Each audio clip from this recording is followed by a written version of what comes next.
and inform you endlessly with knowledge to guide, uplift, and grow. Thank you for joining, it's a journey, let's go. To all the new subscribers, welcome aboard. We're so glad you're here, there's so much in store. Returning friends, thank you once again. Together we'll learn and share the game. From wisdom to insight, each video's a gift, helping you rise, giving your spirit a lift. So hit that subscribe, stay tuned to see all the great things on Dr. Bummy Able TV. To all the new subscribers, welcome aboard. We're so glad you're here, there's so much in store. Returning friends, thank you once again. Together we'll learn and share the game. To all the new subscribers, welcome aboard. We're so glad you're here, there's so much in store. Returning friends, thank you once again. Together we'll learn and share the game. Dr.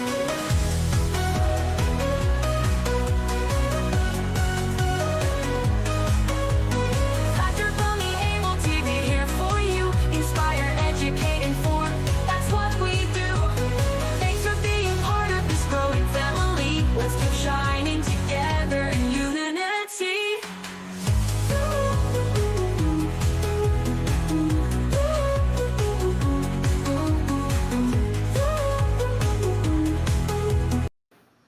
Hello, and hello again. Nice to see you here. Welcome. We have a very important topic for you today. It's about Gen Zs. I know there have been talks about, this Gen Z generation, the way they think, the way they do things. It baffles the older generation. But here we are, opening the communication line between you, the older generation, and the younger ones. So, good morning, good afternoon, good evening, wherever you are. Welcome to today's first powerful and much needed conversation. So, my name is Bumi Abel, and I will be your host, moderating as we dive into a topic that affects every parent, teacher, mentor, community leader, just to understand the mindset and the value system of Gen Zs. So, we often hear phrases like, this generation is different, and that's true. Gen Zs, they're the technology natives.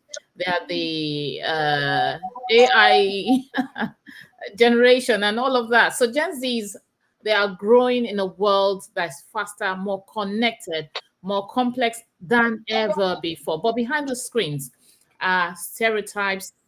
But behind the screens and the stereotypes of young people with deep thoughts, we have young people with strong convictions and real struggles. And so we will be creating a space to listen and learn. Like they say, we listen, we don't judge.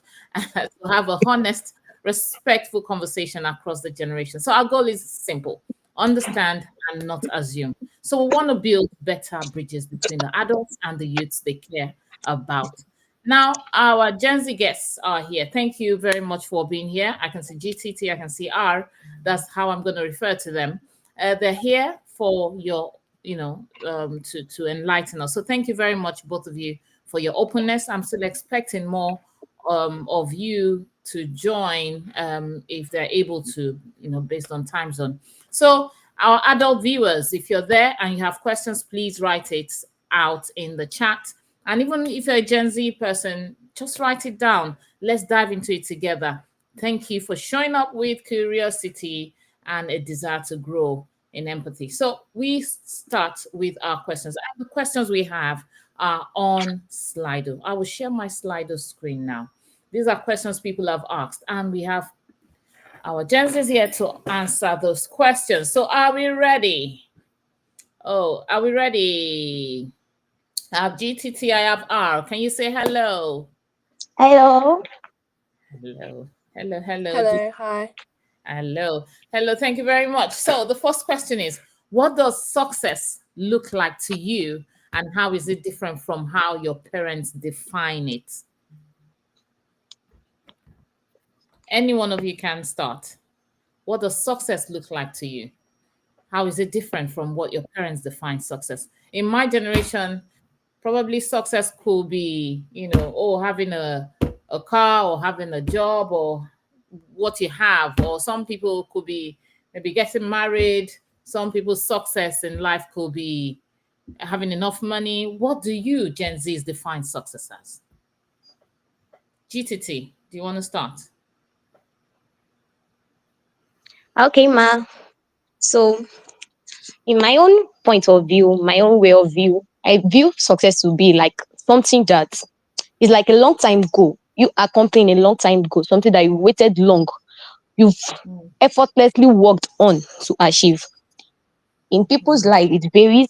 Some achieving great heights, some just getting money, some being like able to stand on their own, being able to be independent of anybody. So in terms of view, I view success as a thing, as a long time goal that one is able to achieve with a positive mindset. Okay. Yeah. Can you hear me, ma? Thanks. Yes, I can hear you. I can hear you. So I view So success as a long time goal. Okay. Thank you.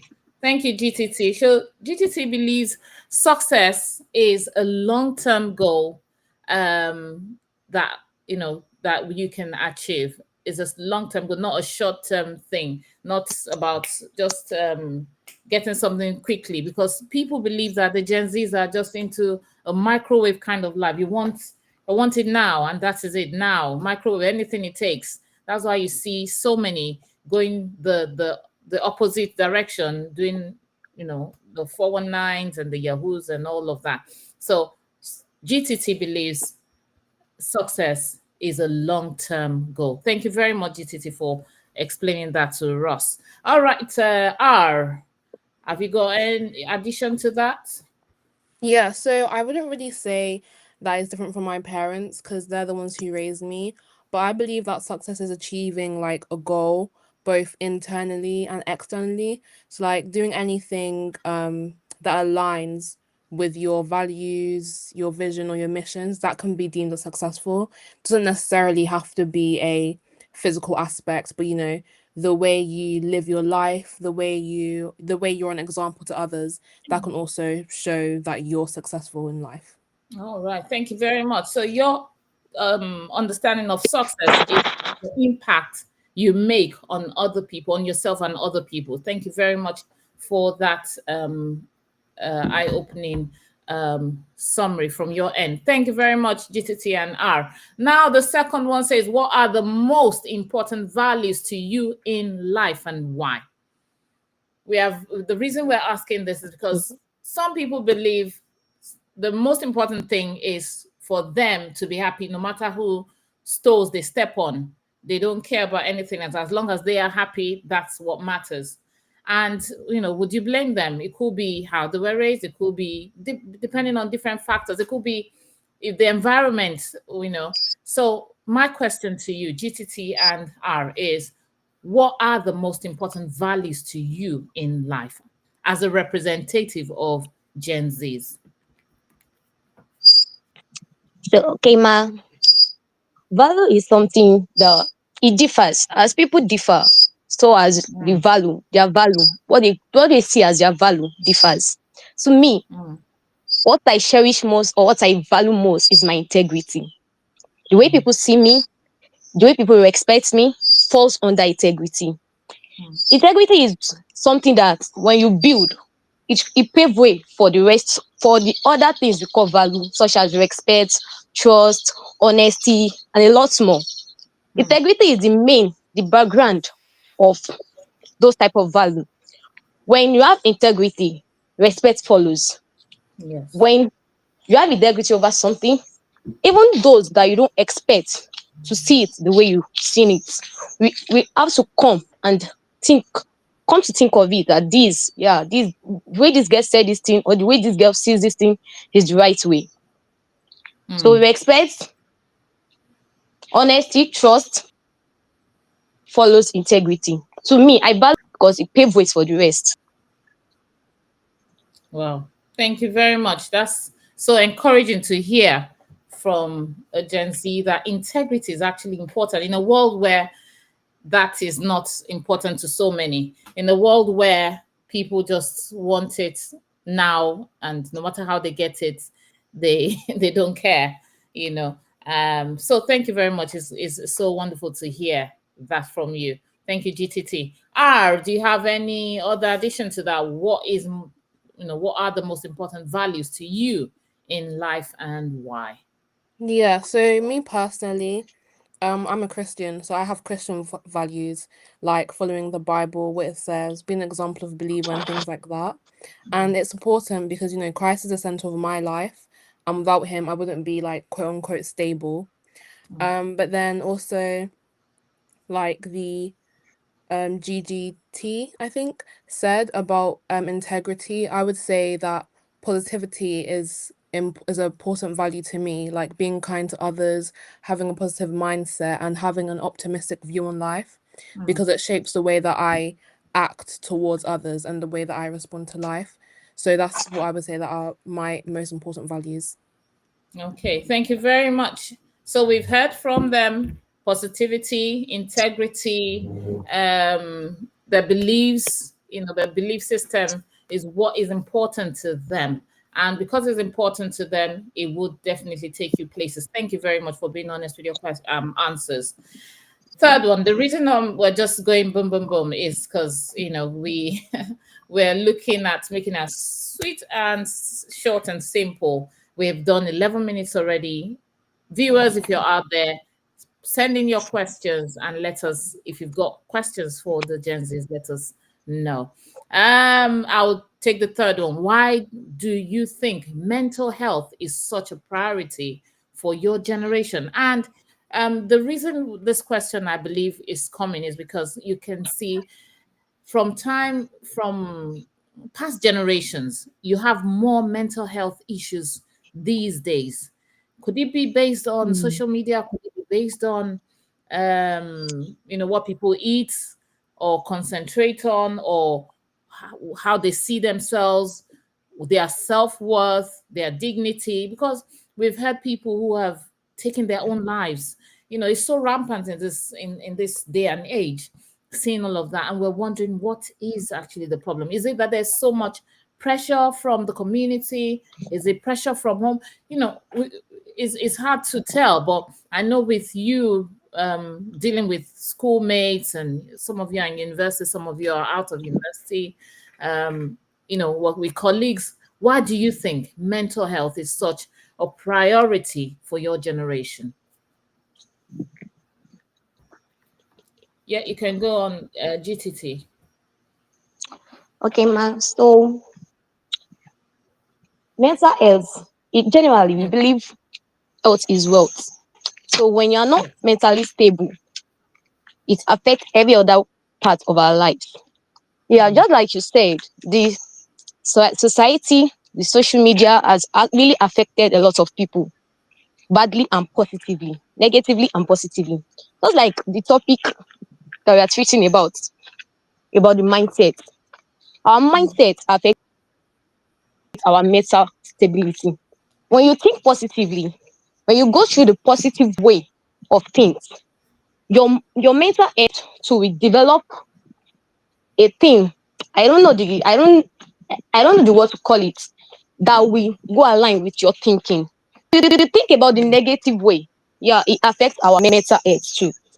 Just like when you've been around people complaining all day, you get to a stage you have to, your body system, your mental system is aligned with that. You see that you just start complaining over little things.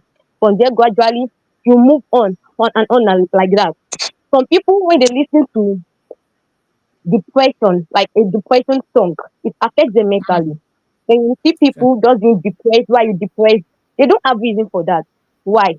But when you go deep to search, to when you are too inquisitive, or you are being inquisitive on what happened, what affected this person, you discover is maybe the songs they are listening to, or maybe the videos they watch, the movie they watch, or people that they make as role model.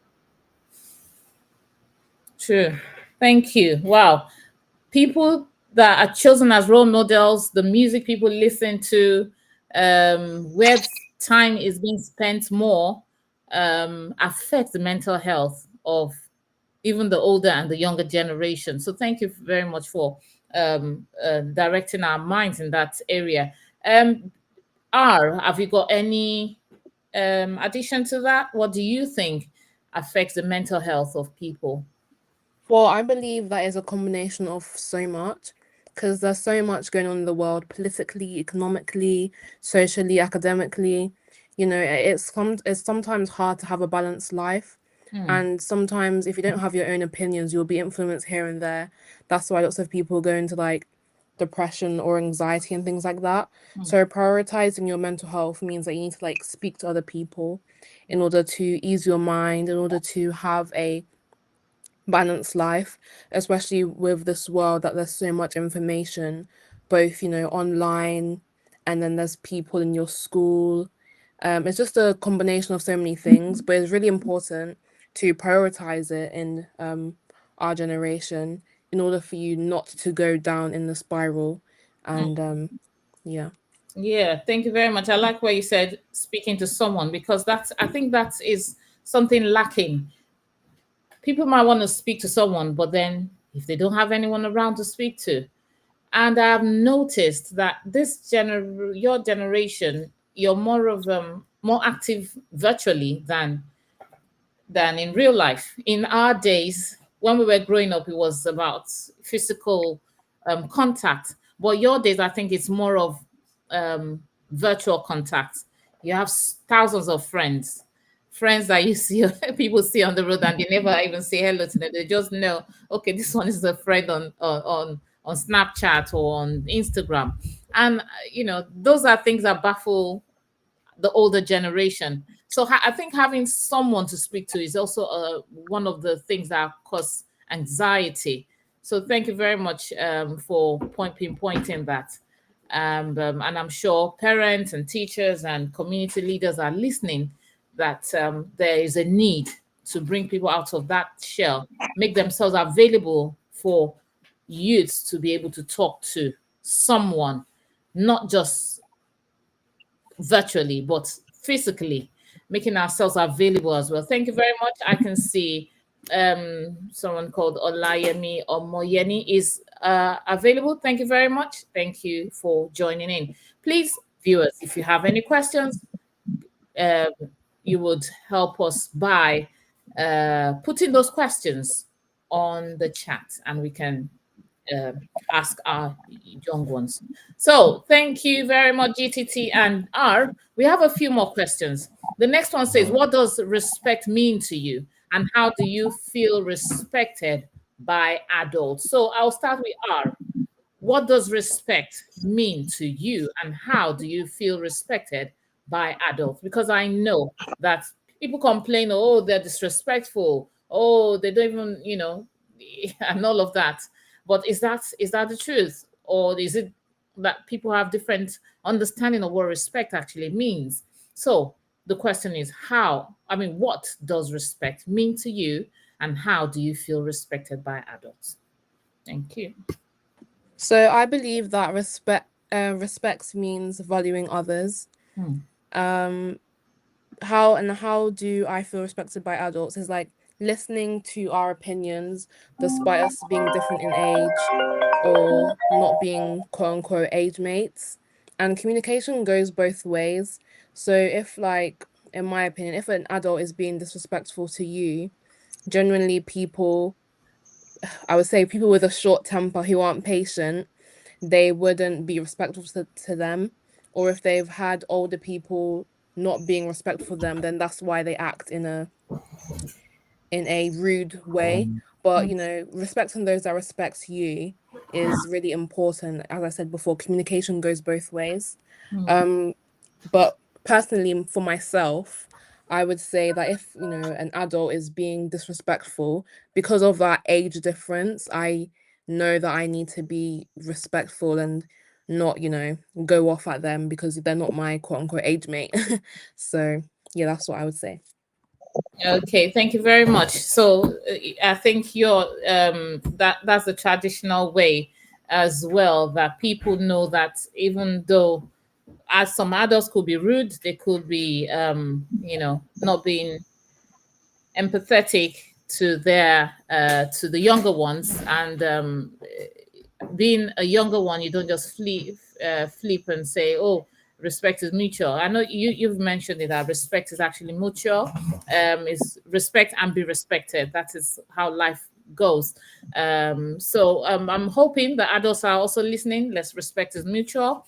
Even though they might want to, some could be cool-headed and not respond back by being rude, but some would give it back to back and be like, no, you can't disrespect me. I'm also I'm not a child, this, that. So thank you very much for enlightening us with that. So GTT, what do you think?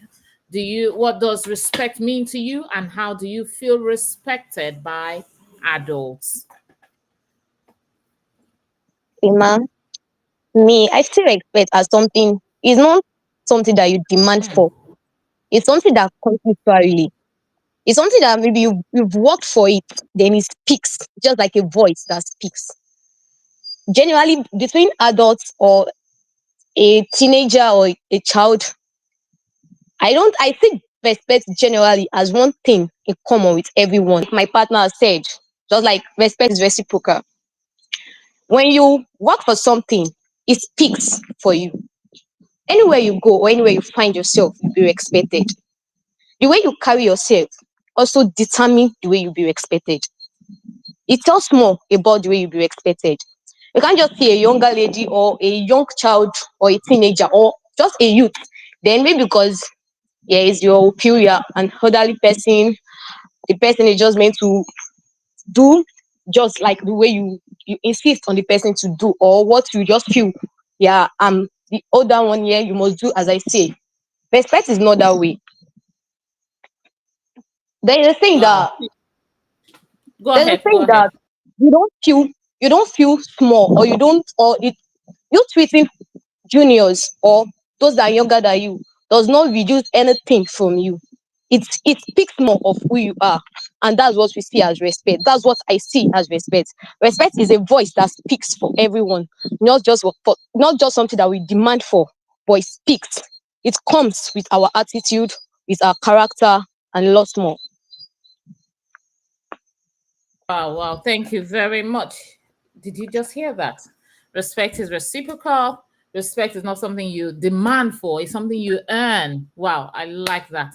Thank you very much, both of you. You know, you've kind of put the icing on the cake. And I'm sure the adults listening are also, you know, they would also know, because they've been in your shoes before. We've been younger before, and we know what it is like when people are being disrespected because they're young. Even the Bible tells us, do not, talking to Timothy, do not let don't let anyone despise your youth, and all of that. So thank you very much. It's so amazing to hear directly from you. Now, my next question is, do you think it's okay to question traditional or religious beliefs? How do you explore truth for yourself?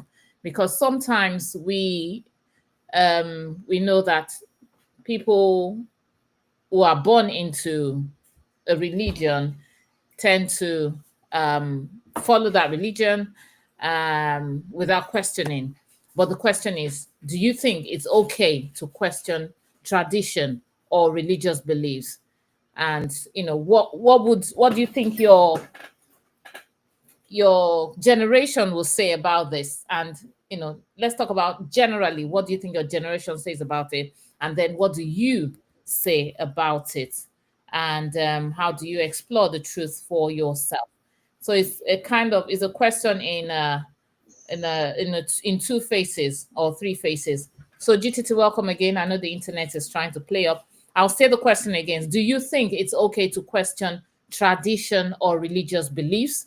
And how do you explore truth for yourself? I know people who will say, because they are born into a certain religion, they follow that religion no matter either they agree with it or not. But my question is, generally out there, for your generation, do you think they question tradition or religious beliefs? And personally for you, do you question, and why? And how do you explore the truth for yourself? Over to you. Who did I ask the last time? Okay, GTT, before your internet goes off, let's utilize your presence here. Go on, GTT.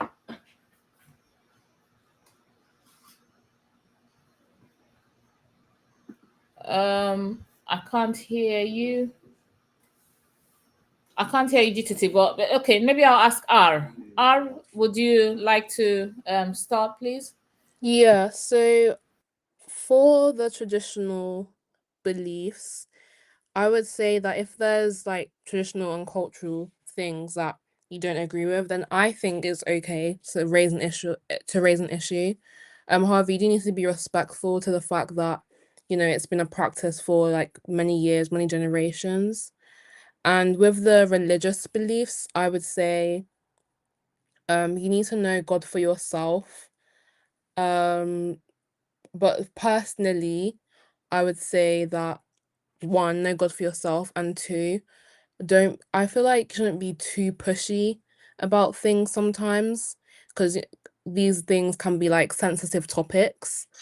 Uh, so for me personally, I was brought up in a Christian household, but I did know God for myself. So that's with religious aspects, and with traditional aspects. I can't really speak on that too much. I feel like I'll probably be able to understand it more when I'm older, but for now, that's what I have to say. You're muted, sorry. Oh, sorry. I said thank you very much for that honest answer. Thank you, thank you, thank you. You've talked about knowing the truth for yourself and sticking to it and not just bending to the wind. And there's some parts that you still don't fully understand, but you tend to you've given room for that growth, asking questions. So thank you very much. GTT, would you like to add to that? Why I mean, do you think it's okay to question tradition or religious beliefs, and how do you explore the truth for yourself? Okay, Mal. To me, questioning tradition or religious belief is does not that. I just see as something it has been laid down. Then the thing for you to do is just think right. Look at the positive impact, the way it affects you. Then you can make a difference. You can stand out. If it's not something that you feel is actually right, you can just stand out. There's no need to question tradition or religious belief. You can just stand out. Then when people see the lifestyle you live and what they've expected you, maybe in your family, there's a particular religion you're meant to follow or something like that, then they see the way you stand out. And you come to think of it, what this guy is doing is actually right. It's better than what you've laid down, so stuff like that. So I just see it as something you don't need to question at all. You just stand out and make a difference. Okay, thank you very much. And I think I'm sure out of curiosity, people might question to be able to understand why. I think it's not, it might not even be a bad idea to question, not questioning not because you just don't like it, but questioning because you want to know more. So thank you very much, DTT, for that answer. So you're of the opinion that you don't even need to question because there's always a positive in everything. So looking at the positives in it would help to redirect people's minds. All right. I'm sure some may agree, some may not agree with you, but thank you very much for that opinion. And it takes me to my next question. Before then, there's a question somebody has asked, and that is, in times like this, how do you Gen Z feel? How do you Gen Z feel when being corrected? My question is from the point of view of the older generation who feel Gen Zs are kind of difficult to deal with. So this is how do you Gen Zs feel when being corrected? What do you feel like when you're being corrected? Okay, over to you, GTT, before your internet goes off. Okay, ma. To me, the Bible says, "Fear the Lord and spoil the child." Yes, that statement is actually right. But there are different ways in correcting a child. We have different ways in correcting a child. Yeah, as a young child being corrected by an adult is not something that is bad. When you do something that is wrong, the best thing for another person around you to do is to correct you and tell you why what you did is wrong and why it is wrong and the right thing to do. Well, yes, there are different. Just like I said, there are different ways in which people have been corrected, and different ways in which adults correct the younger generation. For example, let me take my life and my parents' life as an example. Me doing something that is wrong, then my father or my mother call me to beat me or something like that. Just for me, for example, just me like going, okay, they were not around and I went out and they came back before me. Then me telling them I went somewhere without their permission. Then the next thing for them to do is just to bring a cane, then start beating me. It's actually a wrong thing. The best thing to do in that type of situation is sit the child down. At first, ask why the child went to. Then ask more questions. What were they doing there? Then you tell the child, advise the child. You should have told us for security purpose and a lot more. Elderly people see Gen Zs as children that don't take to correction, they don't like being corrected. But that is wrong. It depends on the way, the method you use to correct the child. It depends on the method you use to correct the child. What I said does not mean, okay, if a child go extremely, don't need to use cane or Okay, okay. I think I got the gist there. Though the internet is playing up, and I say kudos to her for actually still reconnecting every time it goes off. So, in summary, what GTT has told us is, it's not just about, yes, it says spare the rod and spoil the child, but in situations where every time it's just about spanking and beating, it makes a child hardened. From her perspective, Gen Z's not like they don't like being corrected, but telling them what has been done wrong and why it is wrong and how to make it right is a better approach than just every little thing you beat, you spank, you slap, you knock on the head, and that's just, I think, how the older generation was brought up. Is all about the first thing in fact, they tell you, they give you a spank to reset your brain first before you can even think of anything. So, which is not cool. It's not a nice thing to do in this day and age. So thank you very much, DTT, for throwing more light on that it is not the right thing to just spank at every opportunity, or beat, bring a cane, koboko, and all of that. That does not help. It only hardens a child. So thank you, GTT. R, do you have anything to add to that before we go on to the last two questions? Yeah, I agree with GTT with the way you correct the child, in the sense that, because as this like of at this time right now, Gen Z goes into the age range of late 20s. So imagine like smacking your late 20-year-old, and that's not nice at all. Is humiliating. But definitely, if you did do something wrong, then you would expect to receive a correction. But it is basically more on the way you go around it, and then also on the Gen Z person for understanding what was done wrong as well. So yeah, I agree. Okay, thank you very much. And I'm sure even the older generation will agree with you, learning from what it used to be. The parents would not even take time to listen. It's just about beating, and they believe they are correct, resetting your brain once they beat you. So thank you very much. That is not what Gen Zs like. They do not like to be caned, corrected by being caned. All right, I'll go to the next one. It says, how do you stay motivated when things don't go your way? How do you motivate yourself when things don't go your way? Is GTT here?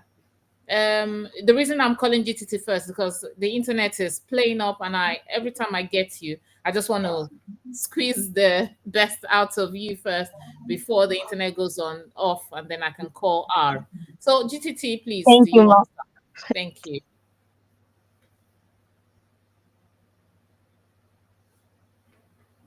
Okay, we can see it's gone off again. R, do you want to say very quickly? How do you Yeah, stay motivated? so quickly for me, uh I don't really have a lot to say about this, to be honest. But I would say, how do I stay motivated when things don't go my way? Is not giving up. Because if you give up, then other things that come your way, that may be difficult, you'll just give up. And then what will you have accomplished? You learn from mistakes, you continue going. And then I also pray as well, ask God to please help me. His plans are good and not of evil for me. So that's the way I stay motivated, to be honest, and just keep going no matter what. Okay, thank you very much. We've got a lot there. Staying on the word because you know God for yourself, so you depend on His word and try to encourage yourself, not giving up. Thank you very much. GTT, you're back. What is your own way of motivating? Sorry for the internet connection, ma. It's all right. I understand. Thank you for joining me. Actually, to stay motivated when things don't work our way depends on our belief, our belief. Actually, it's being crowned by the word having a positive mindset. The Bible says in Proverbs 20, verse 7, it says, as a man thinketh in his heart, so is he. When things don't work our way, we don't need to complain or do otherwise. We can remain positive. I am capable.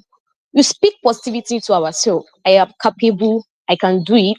Then we should see setbacks as feedback of what we've done and what to improve on. Or we should see barriers as a stepping stone. There is a words I work with. It says, don't let your background put your back on the ground. Don't let your background put your back on the ground. Don't allow the things surrounding you, the negative circumstances around you, surrounding you, determine what we become of you. You think positive, you work positive, align your way with a positive way, and think positive because it's our thoughts that tells us what we are and who we are. Without you performing an action, if you thought of something negative, then so be it. As a man thinketh in his heart, so is he. Thank you, man. Thank you very much. Thank you so much for that. Yes, thinking positively, telling yourself you can, and encouraging yourself, just like I said, David encouraged himself in the Lord. Thank you very much. It's so nice to to hear from both of you. Thank you again. Now, our questions are up and our time is gone really fast. It's so quick, even as much as I was like doing can imagine if there were more than 3 of you here. But I'm glad we're able to make it today. Thank you. Is there any last words you have for the people? Thank you very much to those who are connected online, who are listening, and who are going to be asking questions. Our next one is next week, this same time, 7 p.m. next week on Friday, and I hope you will be here. So, GTT and R, do you have any last words to say before we round up? Thank you for having me and listening to my responses. Okay, you're welcome, R. GTT?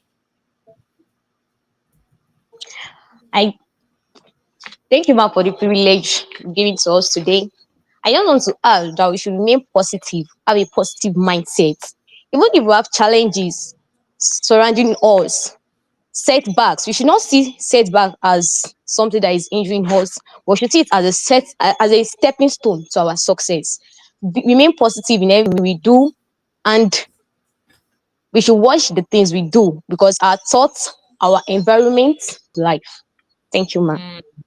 Thank you very much. I give you kudos. Thank you to our Gen Zs representatives of Gen Zs. And remember, Gen Zs are from those born between 1997 and 2012. So thank you very much for enlightening us. Next week is going to be about technology and communication. If you know of any Gen Zs who are able to talk, just like these two have just set the pace, they've raised the bar, and they want to talk about technology and communication, representing their generation, a voice in their generation, please send them my way and we will feature them. So thank you very much, GTT. Thank you very much, R, for finding time out of no time to be here. Thank you and God bless you. If there is nothing else from your end, I would just like to say, wow, it is an eye-opener, a refreshing conversation. Thank you. Thank you to our panel and to our adult viewers, parents, educators, mentors, leaders. Thank you for leaning in, for listening, for choosing to to better understand this generation rather than judging them. We listen, we don't judge. We hope this discussion has actually sparked new ideas and inspired deeper conversations in your homes, schools, and communities. Let's remember, bridging the generational gap starts with listening, continues with empathy, and grows through mutual respect, like we have talked about. So, until next time, stay curious, stay open, and keep the conversation going. Have a good day. Bye bye. Bye bye, ma. Subscribe to like too. Welcome to Dr. Bummy Able TV, where we inspire and inform you endlessly, with knowledge to guide, uplift, and grow. Thank you for joining, it's a journey, let's go. To all the new subscribers, welcome aboard. We're so glad you're here, there's so much in store. Returning friends, thank you once again. Together we'll learn and share the game. From wisdom to insight, each video's a gift, helping you rise, giving your spirit a lift. So hit that subscribe, stay tuned to see all the great things on Dr. Bummy Able TV. To all the new subscribers, welcome aboard. We're so glad you're here, there's so much in store. Returning friends, thank you once again. Together we'll learn and share the game. To all the new subscribers, welcome aboard. We're so glad you're here, there's so much in store. Returning friends, thank you once again. Together we'll learn and share the game.